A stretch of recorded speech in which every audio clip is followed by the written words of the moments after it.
What is going on YouTube? This is Lawrence over at Mighty Comics and Collectibles, and yes, we are back with another video. This time, it's a Spider-Man No Way Home video. If you guys haven't checked out that trailer yet, you must be living under a rock. I'm surprised it didn't break the internet. It was freaking awesome. I probably watched it about 20 plus times already.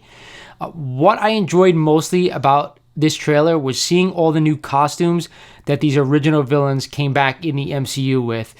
I know we haven't seen much yet. We've only seen small portions of their costumes of these villains, but I am super stoked from what I'm seeing so far. We're going to talk a little bit about that today in this video. Compare them to the original comic books, see how much they are different, how much they are the same. Really get into these costumes. We're talking about the original first appearances. We're going to bring those books in and show you those as well. But before we get started in this video, I want you to go ahead and click that subscribe button for me, guys, if you are not a current subscriber of the channel. And of course, I want you to smash that like button if you're interested in this video. But most of all, drop me your comments down below. Let me know what you think of that trailer that dropped last night. It was awesome. Are you a huge Spider-Man fan, just like I am? I really love the trailer. I cannot wait for this movie. I am so hyped. Even though we didn't get to see Tobey and Andrew, I believe that they are in this movie. So without further ado, we're going to jump right in here with the first villain. It is Electro. Now, this is the biggest change that we've saw so far coming over to the MCU. I hated that Amazing Spider-Man 2 movie just because of that Jamie Foxx's Electro's costume. I didn't think it did the comic book justice. Having a blue Electro and not seeing that classic yellow and green Electro on the screen was a real horrible experience for me as a comic fan. And now, seeing Jamie Foxx in the MCU having a classic Electro costume. I'm going to throw it up on the screen so you guys can see it. This thing was freaking awesome. We even got the big star on his head every time he shoots the lightning out of his arms or wherever he shoots it from. Absolutely unbelievable. People didn't think Marvel could do this, could go ahead and have that star on his head. If they thought it would be ridiculous, but they turned out awesome. Kudos to Marvel for really pulling this off, and Sony, of course, as letting them do it. Either way, I am super stoked to finally see Electro done right in the MCU. Now, I'm going to go ahead and show you the first appearance of Electro, of course, is Amazing Spider-Man number 9. We can kind of get a little bit of a comparison here side by side to show you guys what the original Electro looked like. We all know the star. Like I said, people thought that was never going to happen, that we would never see that star on his head. They would probably do something else, but no, Marvel really nailed it. I'm super stoked to see Electro in the MCU, like I said, and have a comic accurate, or at least close to accurate costume. Now, you can see on the picture here that he's almost got like a belt with some harness on it that allows the electricity to kind of flow through him. We don't know the backstory of how his costume did change, if they're even going to talk about it, if they're not going to talk about it. I have a feeling we're going to see something where he kind of absorbs the energy off of something. We kind of see a shot in the trailer of him kind of standing behind Spider-Man in the black suit, and he's kind of absorbing the energy right there. So maybe that's when it happens. I'm not too sure. But either way, this is probably the most big change we're going to see out of all the characters. I'm so happy they finally did this. So it really makes this villain stand out to what he should be. So that's the first one. That, of course, is Amazing Spider-Man number 9, the first appearance of Electro. Super stoked for that one, guys. The next one we're going to talk about is, of course, the Green Goblin. Now, we saw the shot of him, the close-up shot of the Green Goblin in his old Sam Raimi, get up, as you want to call it, the old, cartoonish looking Green Goblin costume, which no one's really a fan of. But they did darken the eyes. You could see that the eyes are really like dark around the yellow spots now. Other than that, it kind of looks like the same costume. Maybe it's a little darker areas, just maybe better lighting, stuff like that. And technology now is so advanced that you never know. You never know what could be done.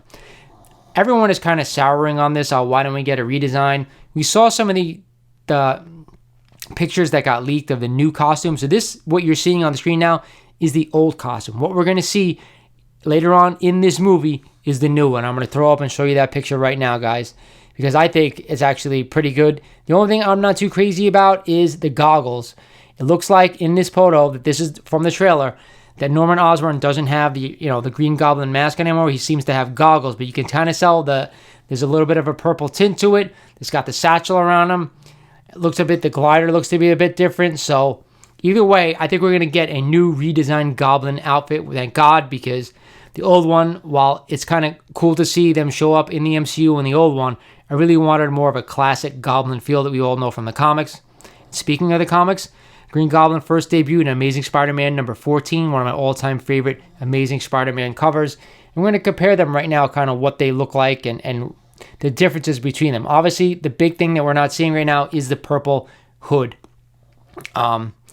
Obviously, we've seen kind of leaked photos of something purple over William Dafoe's outfit. I don't know if it'll be on the actual Green Goblin costume. I hope it is, but I don't think we're actually going to get a total Goblin face with the purple hood, unfortunately. I hope we do. I'm still holding out hope, but I don't think it's going to happen. Other than that, I don't think we'll get purple boots. We'll just probably get some purple hints along the costume, which, we'll have to deal with. Hopefully, I don't know how they're going to address the future of Norman Osborn in the MCU going forward.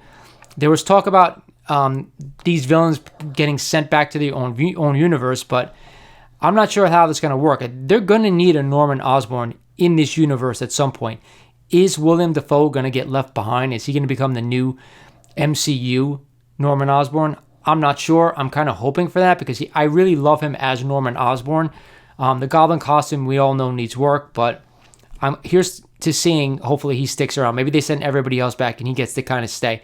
There was a rumor out there that supposedly he was going to kill the MCU's version of Norman Osborn, so hopefully he'll stick around. That's my hope. Who knows? But either way, again, what do you think of this costume, guys? Obviously, the redesign is a little hard to see here because of the trailer. They don't want to show too much, but I believe there was a leaked photo of what the suit was going to look like. So either way, I'm happier now seeing that there is a little bit of a redesign compared to the original Sam Raimi costume. So we're going to go to the next one. Of course, it's Sandman. Now, we didn't get really a good look or any really look of the Sandman in costume. We only kind of get his face as the sand cloud. So it really hasn't changed anything from the Sam Raimi days. It remains to be seen. I'm hoping we get to see him in his regular human form, and I think he's going to look exactly like what he did in the Sam Raimi universe, because, to be honest, how much different could the Sandman look? He had the green on green striped shirt, which is classic Sandman, the brown pants, and of course his body turns to sand. So that was really it. You can't get too far off. He didn't need to go crazy with this costume. But either way, I think the Sandman will look the same from the Raimi universe. And hopefully, there's not much that can be tweaked. So these sand clouds, though, I'm not really a huge fan of. I'm not going to lie that he's enormous. And just, you don't get the whole body aspect of the Sandman. I like seeing Sandman in that green on green shirt, having a huge fist like we saw in the original Spider-Man 3. I like to see more of that instead of the sand cloud. So you guys let me know what you think. Do you agree with me here? Either way, we know Amazing Spider-Man number 4 is the first appearance of the Sandman. And you guys can see, I'm going to drop it here on the screen for you, that what he looks like, what he should look like, right? Green, actually, in the first appearance, he's only got a green shirt. It's not the stripe. But either way, that's how most of us know him.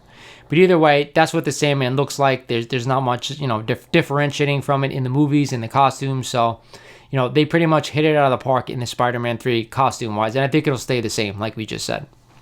The next one we're going to move on to is, of course, the Lizard.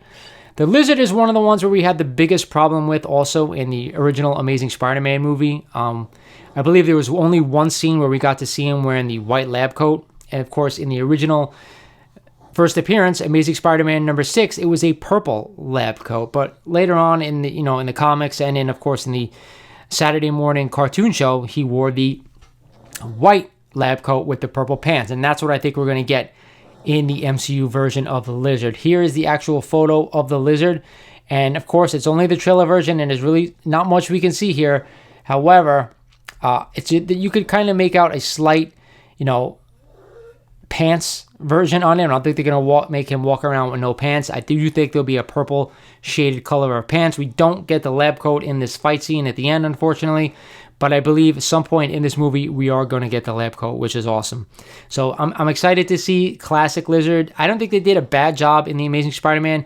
I do think that Lizard should have a snout. He doesn't have one now. He doesn't have one in The Amazing Spider-Man. So that's the only thing I'm holding back on. I wish they really did that, but I understand these are villains from another universe coming in here, so they couldn't do too much to the way the characters look, but I still wish that they would do a comic-accurate Lizard. I think we'll get a little bit closer to that, but not all the way through. As I said, Amazing Spider-Man number 6 is the first appearance of the Lizard. A really undervalued key, in my opinion, as well. I actually own 2 copies of this book. I own 2 copies of Amazing Spider-Man number 9 as well. I am searching for another copy of ASM 4 and ASM 14. Hopefully, they won't go up too much after this trailer, but I have a feeling they're going to go through the roof. am I missing anybody? I think we are, right? Yes, I am missing Dr. Octopus. Now, this is the character that has probably stayed closest, with the exception of the Sandman, to the Sam Raimi universe. Again, Alfred Molina back as Dr. Ock. I really thought he did an amazing job in Spider-Man 2, and now he's back in Spider-Man No Way Home. And of course, we've seen the trailer, we've seen it a million times. What's funny is, to me, at the beginning shot where he introduces himself to Peter, it says, "Hello, Peter."